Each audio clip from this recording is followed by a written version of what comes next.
그날 밤 그는 내 방 앞에서 조용히 문을 두드렸다. 누나, 혹시 같이 있어도 될까요? 이불 속에서 떨고 있던 나는 대답 대신 조용히 문을 열었다. 추위를 피하려는 말 한마디였지만 그 순간 내 안에 오랜 공허가 눈처럼 무너져 내리고 있었다. 만약 그날 문을 열지 않았다면 우린 이렇게 가까워질 수 있었을까? 그날 이후로 나는 매일 묻는다. 이게 사랑일까? 아니면 외로움이 부른 착각일까? 그리고 또 묻는다. 그가 떠나버린 지금 나는 그날 밤을 후회해야 할까? 다시 돌아올 수 있을까? 그날 밤 우리는 서로의 체온만으로도 충분했다. 하지만 그 체온 하나가 내 모든 삶을 바꾸게 될 줄 나는 몰랐다. 혹시 당신도 이런 사랑을 해보신 적 있나요? 영상이 끝나기 전까지 이 이야기를 함께 들어주세요. 그리고 지금 구독을 눌러주세요. 끝까지 보면 당신도 아마 마음 한구석이 따뜻해질지도 모릅니다. 처음 그가 우리 집 대문 앞에 섰을 때 나는 그를 남자로 보지 않았다. 그저 이 커다란 집 안에 울려 퍼질 또 하나의 발걸음이 필요했을 뿐이었다. 낡은 작업복을 입고 손에 기름때가 묻은 채 조용히 서 있던 그 남자. 조태성입니다. 방 보러 왔습니다. 그 말을 들은 순간 나는 이상하게도 마음 한구석이 저릿했다. 누구보다 외로워 보였고 동시에 누구보다 정직해 보였으니까. 나는 그를 집 안으로 들였다. 깨끗하게만 써주시면 돼요. 전 돈이 필요한 건 아니라서요. 그는 깍듯하게 인사했고 방 한 구석을 조용히 둘러보았다. 딱 좋습니다. 저한텐 이 정도면 과분하죠. 짐이라고 해봐야 낡은 배낭 하나와 작은 박스 몇 개뿐이었다. 나는 그 모습이 괜히 마음에 걸렸다. 저렇게 적은 짐으로 얼마나 많은 계절을 지나왔을까. 그날 밤 그의 방에서 은은한 불빛이 새어나왔다. 한 사람 더 있다는 사실만으로도 집 안 공기가 조금은 달라졌다. 나는 처음으로 혼자가 아니라는 기분을 느꼈다. 그 느낌은 낯설고도 따뜻했다. 그 사람, 나와 같은 외로움을 가지고 있었던 것 같다. 그 외로움이 처음엔 벽이었지만 곧 다리가 되었다. 며칠이 지나면서 나는 그의 삶을 조금씩 알게 되었다. 새벽 5시면 어김없이 들리는 조용한 발걸음. 저녁 9시가 넘어서야 겨우 돌아오는 지친 기척.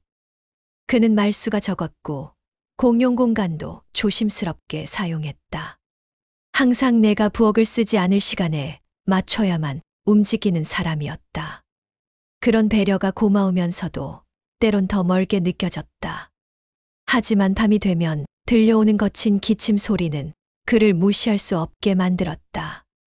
처음엔 그냥 감기겠지 생각했지만 계속되는 기침은 점점 내 마음속 걱정을 키워갔다. 그날도 마당에 나가 빨래를 걷다가 우연히 그의 작업복을 보게 되었다. 낡은 천 조각 같던 회색 점퍼가 물에 젖은 채로 조용히 바람에 흔들리고 있었다. 그 순간 이상하게 마음이 뭉클했다. 혼자 산다는 게 저렇게 쓸쓸한 일이구나. 일주일쯤 지나 부엌 수도가 고장이 났다. 물줄기는 끊기고 찬물만 겨우 나왔다. 어떻게 해야 하나 고민하던 중에 그가 퇴근에 들어왔다. 누나, 수도가 왜 저러죠? 고장 난 것 같아. 수리점에 연락해 보려고. 그는 조심스레 말했다. 제가 한번 봐도 될까요?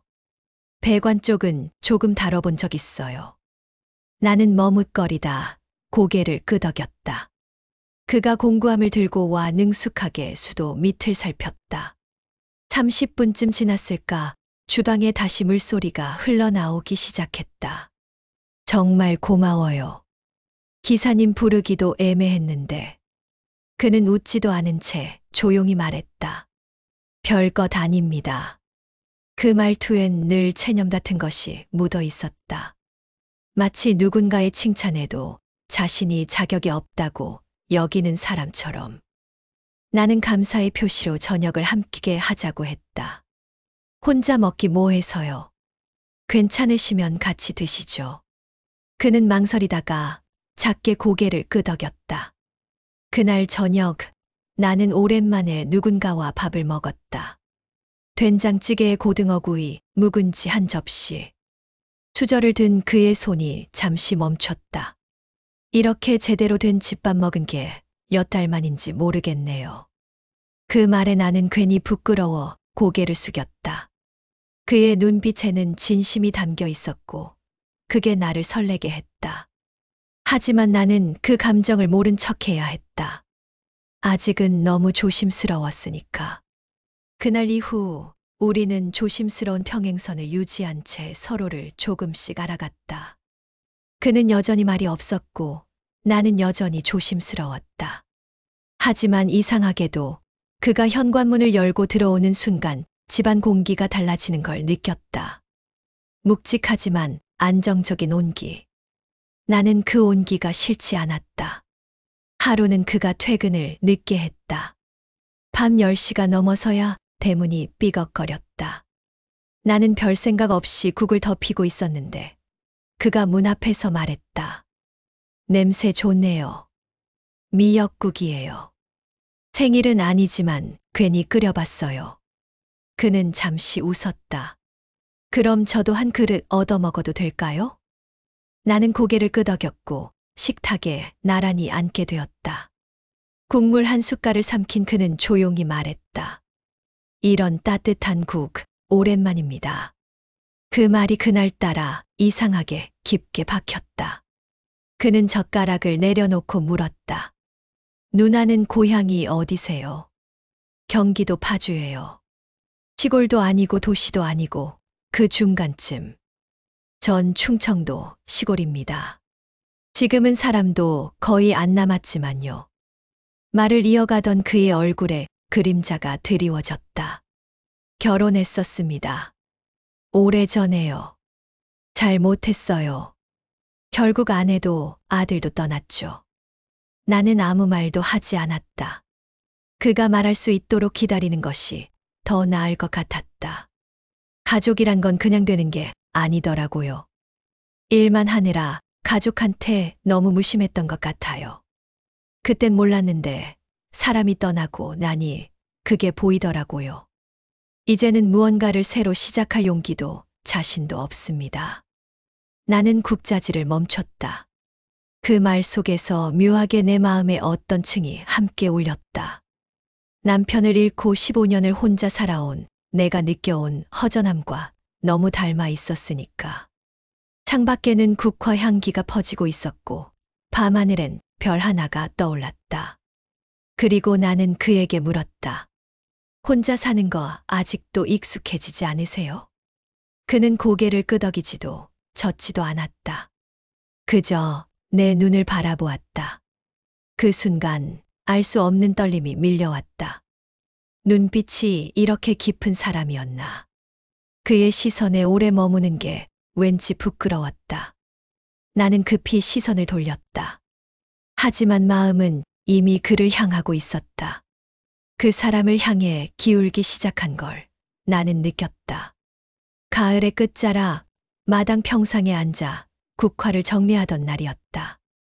그가 평소보다 이르게 귀가했다. 샤워를 마치고 머리가 젖은 채로 마당에 나온 그가 나를 향해 말했다. 국화가 참 예쁘게 피었네요. 나는 고개를 들었고 석양이 그려진 그의 얼굴이 낯설 만큼 부드러워 보였다. 좋아하세요, 국화를? 네. 끈질기잖아요. 추워져도 피어 있으니까요. 그는 조심스럽게 내 옆 평상에 앉았다. 팔 하나 정도의 거리. 그 짧은 거리 안에서 나는 괜히 손끝이 떨렸다. 나는 조용히 국화 줄기를 다듬었다. 아무 말도 하지 않았지만 마음속에서는 자꾸 오래된 기억들이 떠올랐다. 그는 내 옆모습을 잠시 바라봤다.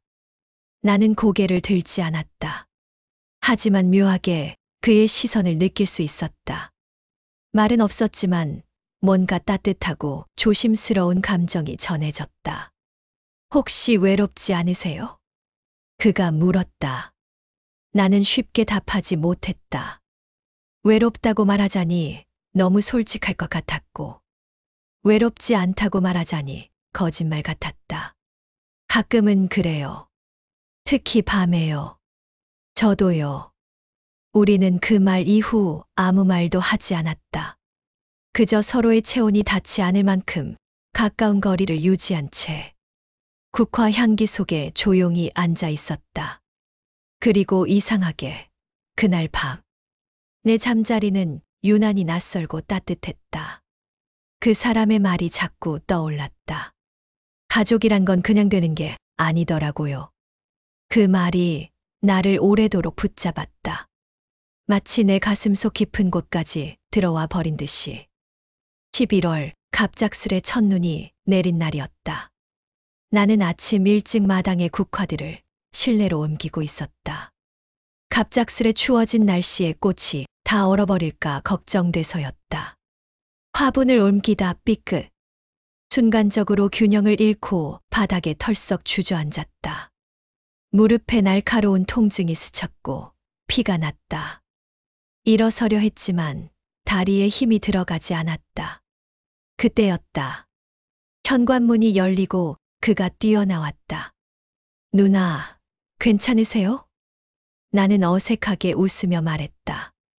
아니야, 그냥 살짝 넘어졌어. 그는 대답 대신 허리를 숙여 내 팔을 부드럽게 잡았다. 그의 팔에 의지해 겨우 일어설 수 있었다.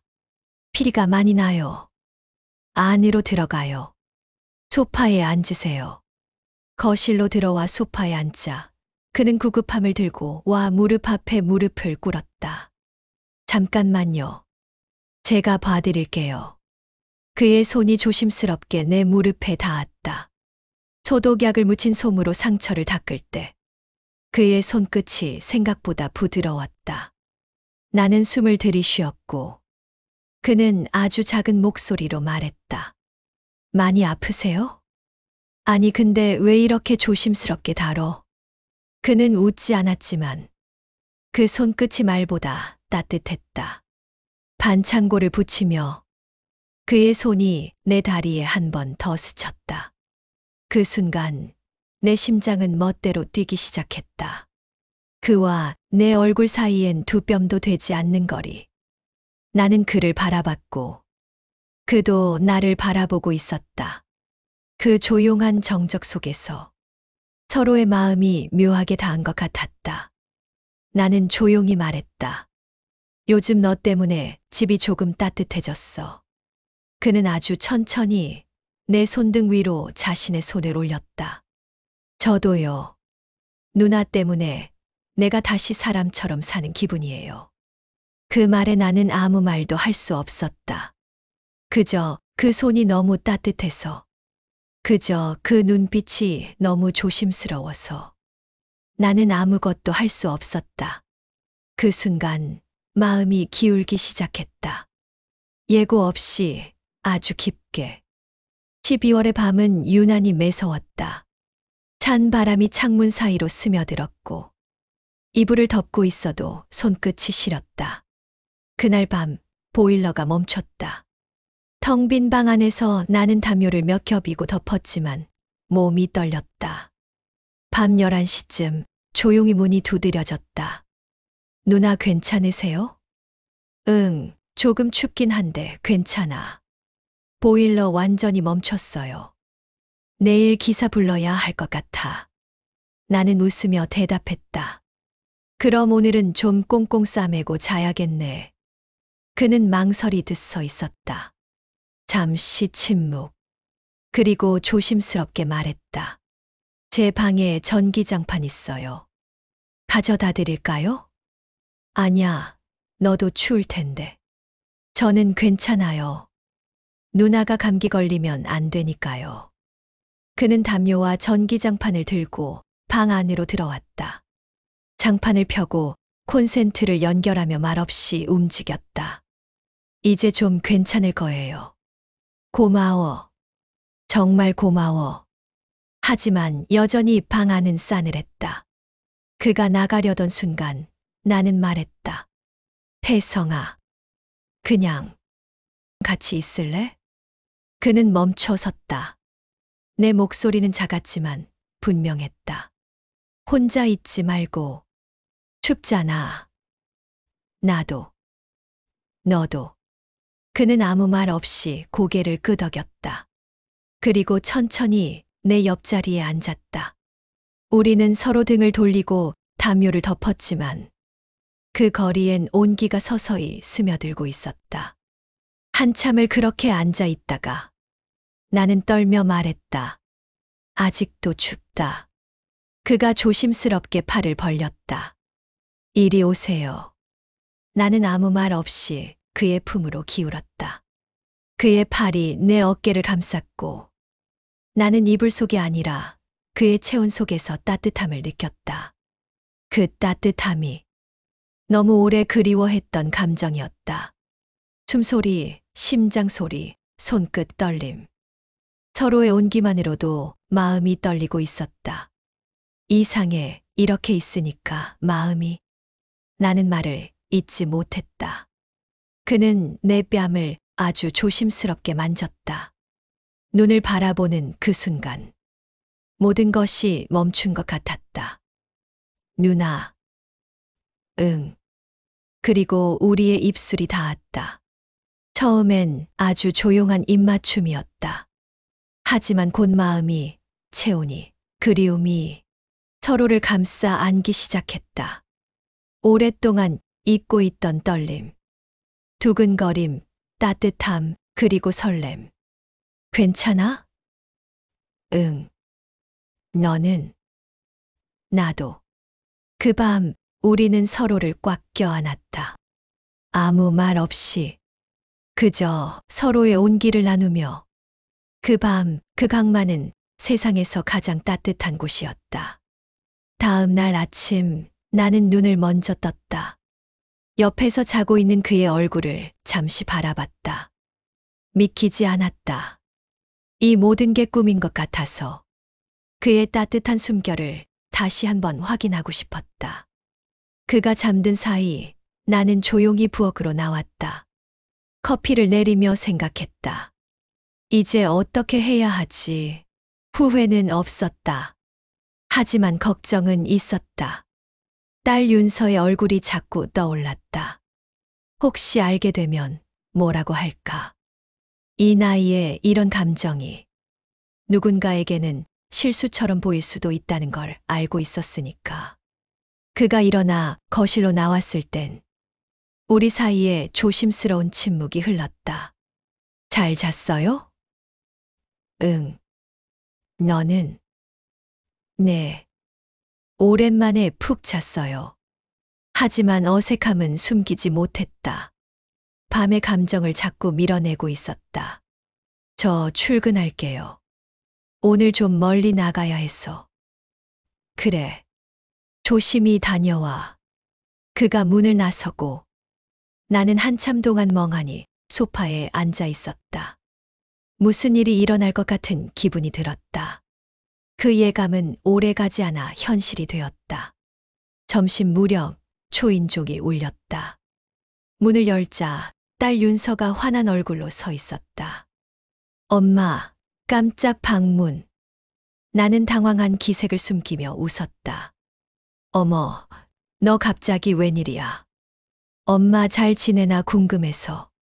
그리고 집 냄새가 왜 이렇게 맛있어? 뭐 하다 말고 있었어. 그 순간 현관문이 또 한 번 열렸다. 퇴근이 빨라진 태성이 손에 검은 가방을 들고 들어오고 있었다. 윤서의 얼굴이 굳었다. 이분은?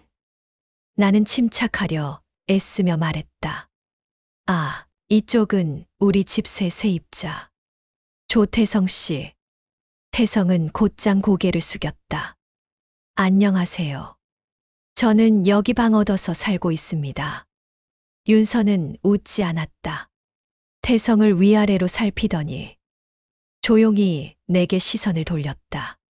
점심 식사 내내 윤서는 수저를 놓치지 않았지만 그의 눈빛은 말보다 많은 것을 묻고 있었다. 식사가 끝난 후 태성이 자리를 피해 방으로 들어가자 윤서는 낮은 목소리로 물었다. 엄마, 솔직히 말해봐.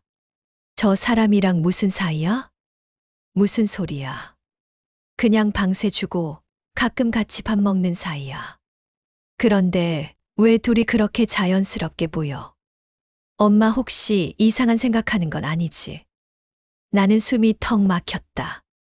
너 지금 그게 무슨 말이야? 엄마, 나이 생각 좀 해봐. 동네에서도 오해할 수도 있고 괜히 이상한 소리 나올 수도 있어.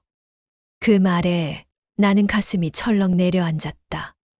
딸의 눈빛, 선 그은 말투. 그날 밤 나는 태성과 마주 앉아 아무 말도 하지 못했다. 그는 조용히 말했다. 누나, 나 방 나갈게요. 뭐라고? 이러다 누나만 힘들어질까봐. 그냥 나가는 게 맞을 것 같아요. 나는 아무 말도 할 수 없었다. 입술은 떨렸고 마음은 무너졌다. 그를 붙잡고 싶었지만 딸의 말이 자꾸 귓가를 맴돌았다.